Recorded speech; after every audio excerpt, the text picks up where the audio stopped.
Hello everyone. आज हम लोग ट्रिग्नोमेट्रिक फार्मूला का सबसे फर्स्ट और मोस्ट इम्पोर्टेंट जो फार्मूला है वह है कोस ए प्लस बी। अगर आप cos A plus B formula जानेंगे तो बाकी बहुत सारा ऐसा फार्मूला जो इसके हेल्प से हम लोग निकालेंगे। सबसे पहले यहाँ पे कोस ए प्लस बी क्या होता है ये हम लोग समझेंगे। अगर मान लेते हैं कि ये ए प्लस बी यानी एक एंगल है, कुछ भी हो सकता है। अगर हमें पता है कि कॉस 30 डिग्री इक्वल टू क्या होता है और कॉस 45 डिग्री अगर पता है तो क्या हम कॉस ए प्लस बी यानी 30 प्लस 45 नहीं निकाल पाएंगे क्या? कॉस 30 क्या होता है, कॉस 45 क्या होता है, ये हमें पहले से पता है। अगर 30 और 45 पता है तो इसकी हेल्प से कॉस ए प्लस बी यानी 30 प्लस 45 यानी कि कॉस 75 डिग्री क्या होगा ये निकालने का जो तरीका है वो यहाँ से हम लोग सीखेंगे। कॉस ए प्लस बी, ठीक है। तो यहाँ पे हम लोग बेसिक से थोड़ा सा 1 मिनट टाइम लेते हैं। मान लेते हैं कि कोई एक क्या है, ये हॉरिजॉन्टल, ये आपका प्लेन है यानी ग्राउंड है, इसको मान लेते हैं। और इस पे जब कोई वेक्टर क्वांटिटी है ना, जिसका क्या हो, मैग्नीट्यूड भी हो और डायरेक्शन भी हो, लाइक फोर्स मान सकते हैं। तो जब कोई फोर्स एक पॉइंट पे क्या होता है किसी एंगल के साथ जब बनाता हो, जैसे मान लेते कोई एक फोर्स है जिसका मैग्नीट्यूड कुछ भी मान लेते 1 यूनिट मान लेते, 1 यूनिट का इस पे कुछ एंगल बना रहा है, बनाते हुए इस पे जब फोर्स लगता है तो हम लोग क्या करते हैं, इसका 2 कंपोनेंट निकालते हैं। 2 कंपोनेंट का मतलब एक वर्टिकल कंपोनेंट और हॉरिजॉन्टल कंपोनेंट। जैसे यही फोर्स अगर इस डायरेक्शन में लगता तो हम सीधा सीधे जान रहे ये सारा का सारा फोर्स क्या हो रहा, हॉरिजॉन्टल डायरेक्शन में लग रहा है ना। तो इसका मतलब ये जो भी मैग्नीट्यूड है वो इसी डायरेक्शन में गया। जब ये कुछ एंगल बनाते हुए, जब कुछ ये एंगल बनाते हुए एक्ट होता है किसी भी पॉइंट पे, तो इसका 2 कंपोनेंट, कुछ इसका पार्ट जो है वो हॉरिजॉन्टल पार्ट में लगता है, कुछ पार्ट इसका क्या होता है वर्टिकल पार्ट में जाता है। नहीं, तो अगर यही एंगल डिफरेंट 1 मैग्नीट्यूड का ये डिफरेंट एंगल बनाता है तो क्या क्या यहाँ पे मैग्नीट्यूड बनता है ना, कितना हॉरिजॉन्टल और कितना वर्टिकल कंपोनेंट बनता है उसी के बारे में हम लोग देखते हैं। हो सकता है 30 डिग्री बनाए, 45 बनाए, हो सकता है 60 डिग्री बनाए, है ना। तो ये डिफरेंट एंगल बना रहा है। और इसके लिए हम लोग क्या करते हैं, क्योंकि सारा ये 1 यूनिट है तो इस तरह से हमको ड्रॉ करने में सही लगेगा, इसलिए हम यहाँ पे क्या कर देते हैं, एक सर्कल ड्रॉ कर देते हैं ऑफ कितने यूनिट का, 1 यूनिट का, है ना, कुछ भी हो सकता है, ठीक है। यहाँ पे अगर मान लेते हैं ये 30 डिग्री एंगल बना है, 30 नहीं, सबसे पहले 45 डिग्री मान लेते हैं कि 45 डिग्री एक पॉइंट पे एक जो मेरा वर्ट क्या है, एक वेक्टर क्वांटिटी है जो कितना डिग्री बना रहा है, 45 डिग्री बन रहा है। तो इस क्वांटिटी का एक वेक्टर कंपोनेंट होगा, सॉरी हॉरिजॉन्टल कंपोनेंट होगा और एक वर्टिकल कंपोनेंट, ठीक है। ये वर्टिकल कंपोनेंट और ये हॉरिजॉन्टल कंपोनेंट, या इसी को हम लोग क्या कर सकते हैं, ये एक्स एक्सिस है, इसको अगर हम लोग वाई एक्सिस मान ले, इसका 2 कंपोनेंट बनेगा, एक कौन सा एक्स कंपोनेंट और यहाँ पे एक बनेगा Y component, sorry X dash इधर लेते हैं और ये वाई डैश, बात समझ रहे हो आप यहाँ पे। तो यहाँ पे क्या है, तो 45 डिग्री बनाया, अगर ये 1 यूनिट का है तो हम ये देखेंगे इसका कौन सा पार्ट ये होगा और कौन सा पार्ट ये होगा। जब इस ट्रायंगल में अगर हम बात करें, इस ट्रायंगल में ये जब 45 डिग्री है, ये निश्चित रूप से 90 डिग्री होगा, ठीक है, क्योंकि ये इस पे परपेंडिकुलर, ये एक दूसरे के क्या म्यूचुअल परपेंडिकुलर है। तो ये 45 तो ये भी 45 होगा, है ना। इसका मतलब ये दोनों क्या है, इक्वल एंगल है, तो ये आइसोसेलेस ट्रायंगल बना। अगर ये एक्स है तो ये भी एक्स होगा, और यहाँ से चूंकि राइट एंगल ट्रायंगल है तो यहाँ से कर सकते हैं X square plus X square is equal to 1 का स्क्वायर, यहाँ से 2x square is equal to 1, that means क्या है, x इजक्वल टू 1/2√2, है ना, 1/2 हो गया और x इजक्वल टू 1/√2, यानी ये कितना हो गया 1/√2 और ये भी कितना हो गया 1/√2। इट मीन्स जब 45 के केस देखे, अगर cos 45 देखे यहाँ पे, तो cos क्या बताता है, cos थीटा बताता है हमारा ये कौन सा कंपोनेंट, x कंपोनेंट या हॉरिजॉन्टल कंपोनेंट। अगर इसको ग्राउंड के केस में देखेंगे या यही प्लेन मानेंगे तो ये एक्स कंपोनेंट हो गया, जो क्या होगा ये बताता है हमारा कौन सा पार्ट, ये हॉरिजॉन्टल या ये एक्स कोऑर्डिनेट बताता है। और ये क्या होता है, ये होता है मेरा बेस कितना यहाँ निकला 1/√2, और ये हमेशा तो 1 है तो 1 यानी कितना हो गया 1/√2, यहाँ से क्या निकला cos 45 इजक्वल टू 1/√2। सिमिलरली अगर हम साइन निकालें तो साइन क्या बताता है हमारा वर्टिकल कंपोनेंट, यानी यहाँ से साइन 45 की बात करें तो 45 इजक्वल टू क्या हो जाएगा, ये हो गया हमारा कितना 1/√2/1, यानी ये भी कितना हो गया 1/√2, ठीक है। अगर यहीं पे अगर हम 30 डिग्री की बात करें, ये मान लेते वो एक्सिस है और ये एक्स एक्सिस है, और यहाँ पे क्या है 1 यूनिट का ही वो मेरा वेक्टर है। यहाँ पर अगर 30 डिग्री का बनाया, इसका हम लोग देखेंगे 30 डिग्री के केस में इस कंपोनेंट का, सॉरी इस वेक्टर का वर्टिकल कितना कंपोनेंट है और हॉरिजॉन्टल कितना है ना। तो यहाँ पे हम लोग ये 30 माने, तो यहाँ पे थोड़ा सा दिमाग लगाते हुए यहाँ हम लोग क्या करते हैं, इसको यहाँ से आगे ड्रॉ करते हैं, और ये 30 डिग्री यहाँ भी 30 डिग्री ड्रॉ करते हुए यहाँ पे हम लोग क्या करते हैं, ड्रॉ करते हैं। ये भी 30 बनाया, 30, ये एक ट्रायंगल नया फॉर्म हुआ। मानते ये ट्रायंगल है POR, है ना। यहाँ से ये ट्रायंगल था, ये 30 था, तो यहाँ भी हम लोग क्या कर दिए, ये निकालने के लिए ये वाला कौन सा पार्ट होगा, यहाँ 30 ड्रॉ कर दिए। ये आप पढ़े हो पीछे, इसलिए हम थोड़ा सा फास्ट निकलते हैं। ये 60 डिग्री हो गया, है ना। और ये जब 60 हो गया, और चूंकि यहाँ पे क्या हो गया, ये साइड और ये साइड इक्वल है, ठीक है। तो यहाँ से हम ये भी समझेंगे, ये जब 30 हो गया, ये 90 है, ठीक है। तो ये निश्चित रूप से 60 होगा, और ये भी क्या होगा, 60 होगा। डेट मीन्स ये एक इक्विलेटरल ट्रायंगल बन गया, और ये 1 यूनिट का है। इक्विलेटरल ट्रायंगल केस में ये भी 1, और यहाँ से लेकर यहाँ तक भी क्या हो जाएगा, 1 होगा। अब यहाँ पे समझेंगे, इक्विलेटरल ट्रायंगल में एक वर्टेक्स से एक परपेंडिकुलर ड्रॉ है, और परपेंडिकुलर क्या करता है, इस साइड को 2 इक्वल पार्ट में बांटेंगे। अगर ये 1 है तो ये क्या हो जाएगा, 1/2 हो जाएगा। ये 1/2 है और ये 1 है, इट मीन्स हम लोग यहाँ से ये वाला पार्ट निकाल सकते हैं। ये वाला पार्ट क्या हो जाएगा, यानी ये जो बेस हो जाएगा वो क्या हो जाएगा, √1 का स्क्वायर माइनस 1/√, मतलब 1/2 का स्क्वायर। तो ये कितना हो जाएगा, 1 माइनस 1/4, यानी कितना, √3/2। ये निकल जा रहा, 4 एलसीएम होगा, रूट से बाहर निकालेंगे तो यानी कितना, √3/2। तो कहने का मतलब ये वाला पार्ट जो हो गया वो हो गया मेरा √3/2। अब यहाँ से 30 के केस में क्या कर सकते हैं, यहाँ पे cos 30 निकाल सकते हैं। cos 30 इजकल टू, यानी ये बाय 1, यानी कितना हो गया, √3/2। अगर यहाँ पे साइन निकालेंगे, साइन 30 डिग्री, तो साइन 30 ये कितना है, 1/2, 1/2/1 इक्वल टू कितना, 1/2 ही हो गया। यानी साइन 30 इजकल टू 1/2 और cos 30 इजकल टू √3/2, ठीक है। सिमिलरली अगर हम लोग क्या करें, cos 60 निकालें, cos या साइन, ठीक है, यही करेंगे। ये मेरा y एक्सिस और ये x एक्सिस है, एक तरह से यूनिट सर्कल का सर्कल ड्रॉ कर दिए, और यहाँ पे मान लेते 60 डिग्री का बड़ा छोटा हो सकता है, और यहाँ पे ये हम ड्रॉ कर दिए, ये 60 तो ये 30 होगा, और सेम यहाँ पे कंसेप्ट लगेंगे, इसको यहाँ से मिला देंगे तो ये भी क्या हो जाएगा, 30 हो गया। डैट मीन्स ये 60 तो ये भी 60 ही होगा, और ये भी क्या होगा, इक्विलेटरल ट्रायंगल बनाया, ये 1 यूनिट का, ये भी 1 यूनिट होगा, और ये भी 1 यूनिट, और ये क्या परपेंडिकुलर है, डेट मीन्स ये इक्वल पार्ट में बांटेगा, तो ये हो गया 1/2। हमको इसी ट्रायंगल में कंसीडर करना था, ये 1/2 हो गया। अगर ये भी निकालेंगे तो ये कितना हो जाएगा, √3/2। अब यहाँ से क्या होगा, अगर cos 60 डिग्री निकाले तो cos 60 का मतलब ये क्या, 1/2/1, यानी 1/2 हो गया। और साइन 60 डिग्री निकालते, साइन के लिए स्केल क्या, हॉरिजॉन्टल पार्ट, यानी परपेंडिकुलर बाय हाइपोटेनस, परपेंडिकुलर कितना निकला, √3/2। मतलब यहाँ से ये चीज सीखे, साइन 30 डिग्री, ठीक है, यानी 30 डिग्री, 45 डिग्री, 60 डिग्री निकालना सीखे। किसका किसका, साइन का भी और कॉस का भी, ठीक है। यहाँ पे ये बेसिक था, हम लोग सीख लिए। साइन 30 इजकल टू, हम पीछे देखे तो 1/2 आया। 45 के केस में देखें तो दोनों वाले केस में क्या था, 45 के केस में 1/√2 आया था, दोनों केस में 1/√2 यहाँ आया था। तो दोनों केस में यानी कॉस और साइन के लिए ये कितना आया, 1/√2 और 1/√2। 60 देखे, साइन 60 इजकल टू √3/2 आया, और यहाँ पे 1/2 आया। ये हमने सीखा। इसके अलावा 10th वाले पार्ट में जीरो एंगल के बारे में बात करते हैं। जब जीरो होगा तो 0 डिग्री जब बनाएगा तो यहाँ पे क्या होगा, इसका जो वर्टिकल कंपोनेंट होगा वो क्या होगा, 0 होगा, है ना।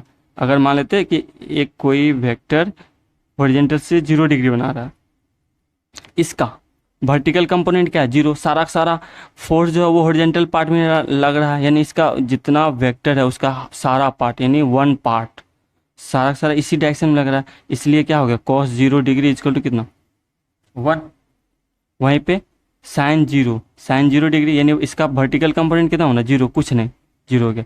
सिमिलरली अगर 90 डिग्री की बात करें, जब 90 डिग्री बनाए तो इसका जो है सारा सारा पार्ट कौन सा हो गया, वर्टिकल कंपोनेंट।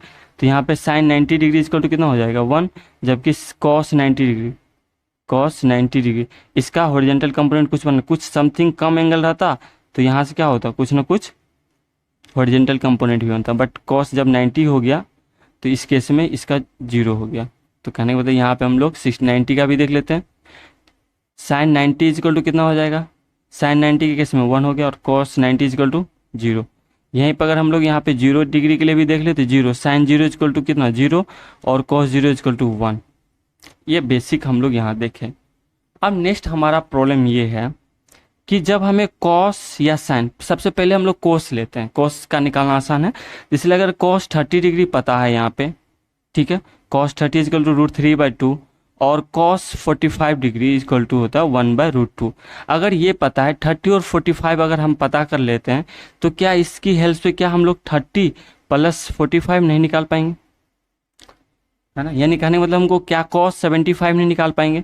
आप बिल्कुल ऐसा नहीं सोच सकते हैं कि कॉस 30 + 45 इजिकल टू हम लोग क्या कर दें, कॉस √3/2 + 1/2 कर दे, ऐसा नहीं सोच सकते हैं।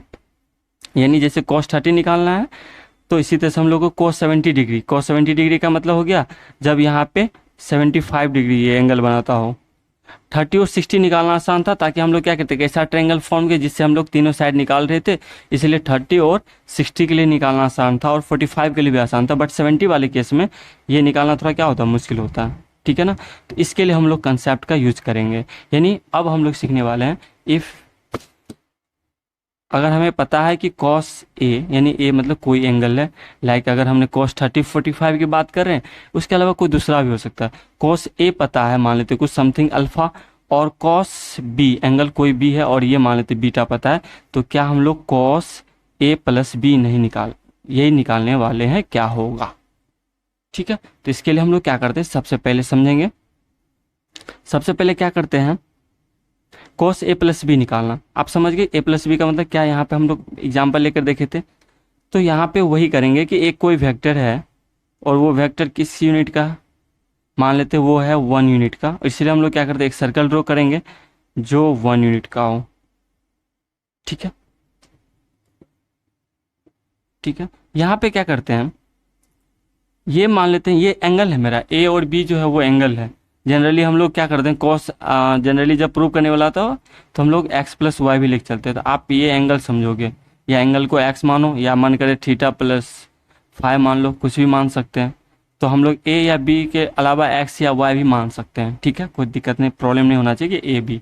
जनरली हम लोग पॉइंट को डिनोट करते हैं, बट यहाँ पे x y एंगल को कुछ भी मान सकते हैं। तो मान लेते हैं कि कोई एक एंगल बनाया x या a, हम यहाँ पे 30 45 लेकर भी समझ सकते हैं, बट यहाँ पे हम लोग क्या कर रहे हैं, सबसे पहले मान लेते हैं जनरल ले रहे हैं, 30 45 कुछ भी हो सकता है, इसलिए हम लोग इस का एंगल मान लेते हैं ए, और दूसरा एंगल a + b है, यानी 30 हो गया, इसी में क्या करेंगे 45 ऐड करेंगे, या कुछ भी हो सकता है, जरूरी नहीं कि आप 60 भी कर सकते हो, कहीं से भी कर सकते हो, आप 70 80 भी कर लो। अगर 80 का पता है तो मान लेते ये एंगल है b, यहाँ से लेकर यहाँ तक का जो एंगल है वो है b। तो हमें क्या करना है, यहाँ पे ये वेक्टर, यानी कहने का मतलब ये वेक्टर जो इतना डिग्री बना रहा था, इसका वर्टिकल कंपोनेंट, ये वर्टिकल कंपोनेंट क्या होगा, ये निकालना होगा, और इसका जो हॉरिजॉन्टल कंपोनेंट होगा ये वाला निकालना, ये वाला पार्ट। क्योंकि ये जो हॉरिजॉन्टल कंपोनेंट है वो इस डायरेक्शन में चला गया, यानी ये जो हो गया वो निगेटिव वैल्यू हो गया, ये आप समझ रहे होगे, ये निगेटिव वैल्यू, जबकि ये अभी भी क्या है, पॉजिटिव वैल्यू, ठीक है? तो इसी को हम लोग निकालना है कि ये वाला जो वर्टिकल कंपोनेंट है वो कितना होगा और ये वाला जो कंपोनेंट होगा वो कैसे निकलेगा, ठीक है? ये चीज निकालने से पहले एक चीज और थोड़ा सा समझ लेते हैं, पीछे थोड़ा सा समझ लेते हैं, ये वाला पार्ट में हम लोग एक चीज समझ लेते हैं, आसान हो जाएगा। इस वाले केस में यहां से अगर ये 1 यूनिट का है तो हमें ये पता चला कि यहां से यहां का जो लेंथ है ये 1/√2 है, और ये वाला जो लेंथ है वो भी क्या है, 1/√2 है, ठीक है? अच्छा, मुझे ये बताइए कि ये क्या है, y एक्सिस और ये एक्सिस, इस प्लेन में इस पॉइंट का कोऑर्डिनेट क्या होगा? अगर जनरली कहीं भी पॉइंट रखते हैं, यहाँ ही रखते हैं, तो इस पॉइंट का कोऑर्डिनेट का मतलब इसका y एक्सिस से कितना डिस्टेंस है प्लस x एक्सिस से कितना डिस्टेंस, वही रखते हैं ना। तो ये वाला जो कोऑर्डिनेट है, इसका जो कोऑर्डिनेट है वो y एक्सिस से कितना डिस्टेंस है वो क्या बताता है, मेरा x कोऑर्डिनेट। तो यहाँ से लेकर यहाँ तक का दूरी कितना, 1/√2, और यहाँ से लेकर यहाँ तक का जो दूरी है वो भी है 1/√2। तो इसका जो कोऑर्डिनेट हो गया 1/√2, 1/√2 नहीं। अगर ये एंगल 30 था 45 था तब तो ये निकाल पाए, अगर ये एंगल ए रहता तो क्या लिखते, इसको लिखते, ये चूंकि 1/√2 जो है वो क्या है, cos 45 है, और ये वाला जो 1/√2 है ये क्या है मेरा साइन 45, यही ना। यानी कहने का मतलब हमारा जो, थोड़ा सा ये समझिएगा, यहाँ पे हम लोग क्या करते हैं, ये कर लेते हैं। अगर यहाँ पे 45 था, यहाँ पे इसके बदले क्या हो, मान लेते हैं एंगल ए है, तो इसका जो कोऑर्डिनेट होगा एंगल ए का, ये जो हो जाएगा ये वाला पार्ट, ये क्या होगा कॉस ए, और ये वाला जो लेंथ हो जाएगा वो क्या हो जाएगा साइन ए। इट मीन्स अगर हमें इसका कोऑर्डिनेट पता करना होगा तो इसको हम लोग क्या लिखेंगे, कॉस ए, और ये क्या हो जाएगा साइन ए। ठीक है ना, ये चीज़ समझना कि कोऑर्डिनेट ये है, इसकी हेल्प से हम लोग कॉस ए प्लस बी का वैल्यू निकालने वाले हैं। ठीक है, तो यहाँ पे हम लोग क्या करते हैं, यहाँ पे आप एक एंगल ए है और यहाँ पे एक एंगल क्या है बी बना। ठीक है, तो ये वाला वेक्टर का, इस वेक्टर का हम लोग हॉरिजॉन्टल और वर्टिकल कंपोनेंट या कॉस वैल्यू और साइन वैल्यू निकालने वाले हैं। तो यहाँ तक भी समझ गए। बस अब इसको प्रूव करने के लिए कुछ नहीं करेंगे, जितना एंगल यहाँ से बी ड्रॉ किए उतना ही एंगल इधर भी हम लोग क्या करेंगे, एंगल बी ड्रॉ करेंगे। कुछ भी हो सकता है, बस मानेंगे कि ये जो एंगल है ये भी क्या है बी है, ये भी एंगल क्या है बी है। चूँकि ये निगेटिव में तो इसलिए यहाँ पे माइनस बी रख देंगे, कुछ नहीं, इतना ही हम लोग ड्रॉ किए। इसकी सहायता से जब ये इधर यहाँ से ये ए है और यहाँ से ये बी है, हम लोग क्या किए, एक्स्ट्रा में सिर्फ यहाँ से इस एक्सिस से क्या किए, इधर माइनस बी ड्रॉ कर दिए, डेट्स ऑल, और कुछ नहीं। यहाँ पे थोड़ा सा समझ लेते हैं, इतना ड्रॉ करने से हम क्या करेंगे, ये मेरे लिए आसान हो जाएगा। हर एक पॉइंट का अब कोऑर्डिनेट रखते हैं। इस पॉइंट का कोऑर्डिनेट यहाँ से लेकर यहाँ तक का जो डिस्टेंस है 1 यूनिट है, डेट मीन्स यहाँ पे हो गया 1 0। ठीक है, इस पॉइंट का कोऑर्डिनेट चूंकि यहाँ से एंगल बना रहा है ए एंगल, तो डेट मीन्स एक्स एक्सिस हो जाएगा कॉस ए और ये हो जाएगा साइन ए। ठीक है, और यहाँ से इस पॉइंट का कोऑर्डिनेट यहाँ से लेकर यहाँ तक गया, डेट मीन्स एंगल कितना होना है ए प्लस बी, इसका जो कोऑर्डिनेट हो जाएगा वो हो जाएगा कॉस ए प्लस बी चूँकि एक्स एक्सिस, और इसका जो वाई कोऑर्डिनेट हो जाएगा ये हो जाएगा साइन ए प्लस बी। आप समझ रहे होगे इस चीज़ को, इसका कोऑर्डिनेट ये हो गया, इसका कोऑर्डिनेट। अब इसका भी कोऑर्डिनेट रखते हैं। इसका कोऑर्डिनेट यहाँ से एंगल बी माइनस बी बनाया, डेट मीन्स कोस वाला वर्टिकल नॉट हॉरिजॉन्टल कंपोनेंट होगा, या एक्स एक्सिस में जिसका जो वेक्टर होगा वो कितना होगा, ये हो जाएगा कॉस माइनस बी और एक हो जाएगा साइन माइनस बी, ये हो जाएगा तीनों का कोऑर्डिनेट। ठीक है, अब एक चीज़ समझते हैं, ये ए और ये बी, यानी यहाँ से लेकर यहाँ तक ये हो गया ए प्लस बी, और सेम जितना मैग्नीट्यूड है ए प्लस बी का उतना ही मैग्नीट्यूड इधर भी है, यहाँ से लेकर यहाँ तक ए और यहाँ से लेकर यहाँ तक बी। यानी ये ट्रायंगल देखिए, ये ट्रायंगल, इस पॉइंट का नाम देते हैं, ये है मेरा ओ। ठीक है, इसका नाम दे देते हैं क्या, पी क्यू आर एस। ठीक है, ये एस है, पी क्यू आर एस, समझ रहे होंगे। अब इसको भी क्या कर देते हैं हम लोग, इसको इससे मिला देते हैं। कन्फ्यूजन हो गया हो तो बार बार रिपीट करके आप बैक करके समझने की कोशिश कीजिएगा। बस ड्रॉ में सिर्फ हम लोग क्या किए, माइनस बी किए। आप क्या कर दिए, इसको इससे मिला दिए और इसको इससे मिला दिए, ताकि क्या हो गया, ये ए प्लस बी एंगल यहाँ बनाया और यहाँ भी क्या किया, ए प्लस बी एंगल बनाया। इस वाले लाइन को भूल जाइए और इस वाले लाइन को भूल जाना है। ठीक है, और अभी इसको भूल जाना। सिर्फ दो ट्रायंगल में ध्यान से देखेंगे। इन ट्रायंगल ड्रॉ कर दे रहा हूँ, in triangle O P R, O P R and triangle O Q S, दो ट्रायंगल देखना, ओ पी आर और ओ क्यू एस। इस दोनों ट्रायंगल में ये जो एंगल है ये कितना है, ए बी है, और इस ट्रायंगल में क्या है, ये भी ए बी है। और ये वाला साइड ये सारा तो 1 1 है ना, ये भी सारा मैग्नीट्यूड, तो इसका भी 1, इसका भी 1 और इसका भी 1 है। It means side angle side से इस ट्रायंगल में भी ये भी 1 यूनिट का साइड, और ये एंगल साइड, यानी ये दोनों ट्रायंगल जो है, ट्रायंगल अगर देखें यहाँ पे, ये दोनों ट्रायंगल क्या है, ओ पी आर, यहाँ से ओ से लिए तो ओ पी आर, या आप ले सकते हो एंगल बीच में लेते हुए अगर हम लोग ड्रॉ करेंगे तो यहाँ पे हम कह सकते हैं ट्रायंगल कौन सा, P O R is congruent to triangle, किस ट्रायंगल के, क्यू ओ एस। क्योंकि इस दोनों के बीच का जो एंगल है, इस दोनों बीच का जो एंगल, इस ट्रायंगल के बीच का, वो दोनों सेम है। और कोरस्पॉन्डिंग साइड यानी मैग्नीट्यूड जो है वेक्टर का, वो तो 1 1 ही है। डैट मीन्स ये दोनों ट्रायंगल क्या हो गया, कॉन्ग्रुएंट। और जब कॉन्ग्रुएंट हो गया तो CP/CT से इसका कोऑर्डिनेट पता है और इसका कोऑर्डिनेट पता है, ठीक है ना। ये वाला जो लेंथ हो जाएगा वो इक्वल हो जाएगा इस साइड के। यानी क्या मतलब, यहाँ पे RP या PR जो हो जाएगा वो इक्वल हो जाएगा QS के। अगर ये दोनों साइड इक्वल हो गया तो यहाँ से हम लोग ये वाला सारा वैल्यू हमें पता है, ये वैल्यू पता है, ये वैल्यू पता है, ये वैल्यू पता है। तो यहाँ से ये जो कोऑर्डिनेट है ना, ये कोऑर्डिनेट यानी cos A+B और sin A+B का वैल्यू हम लोग निकाल सकते हैं, इसीलिए हम ये सा किए, ठीक है। तो यहाँ से हम लोग क्या करने वाले हैं, तो यहाँ से जब PR होगा, ये वाला जो लेंथ होगा वो क्या होगा, इस पॉइंट का कोऑर्डिनेट दिया हुआ 1 0 और इस पॉइंट का कोऑर्डिनेट दिया हुआ cos A+B sin A+B दिया हुआ। तो यहाँ से हम लोग क्या है कि जब किसी भी दो पॉइंट का कोऑर्डिनेट दिया हुआ है x1 y1 और x2 y2, तो यहाँ से इस दोनों के बीच का जो डिस्टेंस होता है वो हम लोग निकाल लेते हैं √x2 - x1 के whole square plus y2 - y1 का होल स्क्वायर, यानी डिस्टेंस फार्मूला से हम लोग क्या करते हैं, इस बीच का डिस्टेंस निकाल लेते हैं। तो PR जो हो जाएगा, तो PR क्या हो जाएगा, √, तो इसका x कोऑर्डिनेट कितना 1 माइनस, ये भी कर सकते हैं, तो ये हो गया 1 - cos A+B का होल स्क्वायर, ये हो गया, ये x1 - x2, ये x2 - x1 का होल स्क्वायर प्लस रूट में ही जाएगा, ये हो जाएगा y2, यानी ये 0 माइनस ये वाला पार्ट, यानी ये हो गया 0 माइनस sin A+B का होल स्क्वायर, ठीक है। आप चाहो तो ये भी लिख सकते हैं cos A+B - 1 का होल स्क्वायर और यहाँ पे sin A+B - 0 का होल स्क्वायर, ये आ गया मेरा PR। तो PR जो हो जाएगा वो इक्वल हो जाएगा किसके, QS के। तो Q ये कोऑर्डिनेट दिया हुआ है, S ये दिया हुआ है।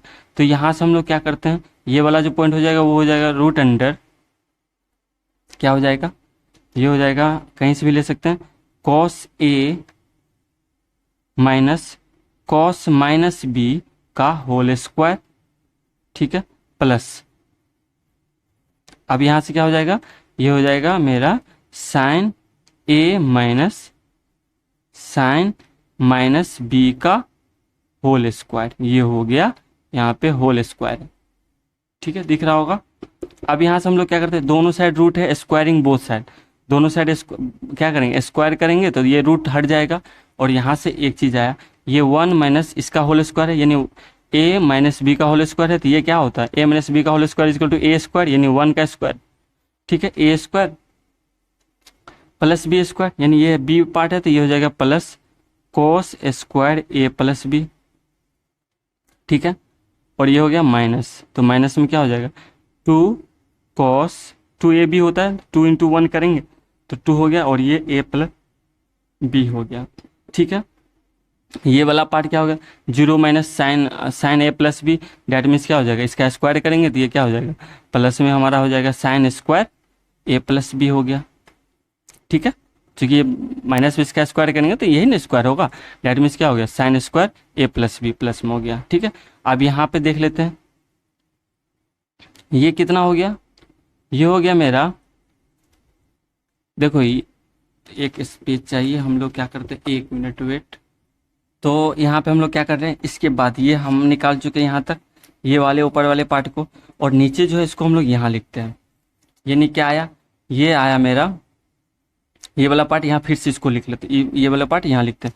तो ये cos स्क्वायर A+B और sin स्क्वायर A+B, यानी ये दोनों, चूंकि ये भी एंगल ही है ना, तो cos स्क्वायर A मतलब मान लेते इसको, ये क्या है अल्फा, तो cos sin स्क्वायर अल्फा, ये दोनों मिला के क्या हो जाएगा, ये हो जाएगा मेरा 1, यानी 1 + 1 2 हो गया, यानी 2, ये प्लस कितना हो गया, 1 + 1 2 माइनस 2 cos A+B, ये वाला ऊपर वाला पार्ट हो गया, नीचे वाला पार्ट ये क्या हो गया, इसको ये जो है मेरा, चूंकि रूट हट गया है तो यहाँ पे क्या हो जाएगा, ये हो जाएगा cos A और cos -x जो होता है ना वो cos थीटा ही होता है, यानी ये क्या मैं बता रहा हूँ, अगर कहीं पे लिखा ये रहता है कि cos 45 डिग्री इक्वल टू 1/√2 है, तो इसमें इट मीन्स क्या हो जाएगा, कॉस माइनस 45 डिग्रीज हो जाएगा, वो भी क्या हो जाएगा 1/√2 ही होगा। ठीक है ना। ये क्यों होता है डिटेल में हम बाद में बता सकते हैं, लेकिन ये चीज़ समझे, अगर आप जान रहे हो तो अच्छी बात है, यही होता है।